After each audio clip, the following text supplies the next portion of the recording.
Today, we will discuss Digital Showroom and Hostinger.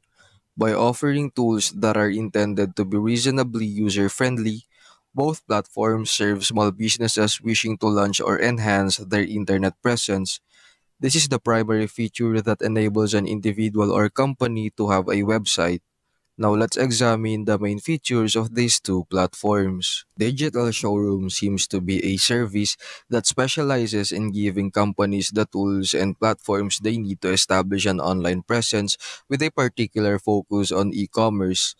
It aims to offer a framework for rapidly creating an online store, tools for creating websites, aspects of e-commerce, services for domains, prioritize creating websites quickly. Hostinger. The main function of Hostinger is web hosting. This indicates that it supplies the servers and infrastructures required for websites to be reachable online. It provides a range of hosting services such as cloud, shared, VPS, and WordPress hosting. E-commerce choices are among the website building tools that Hostinger offers. All in all, you could be able to utilize Hostinger to host a website created using digital showroom capabilities, or you might be able to develop an online store using Hostinger's own website building tools.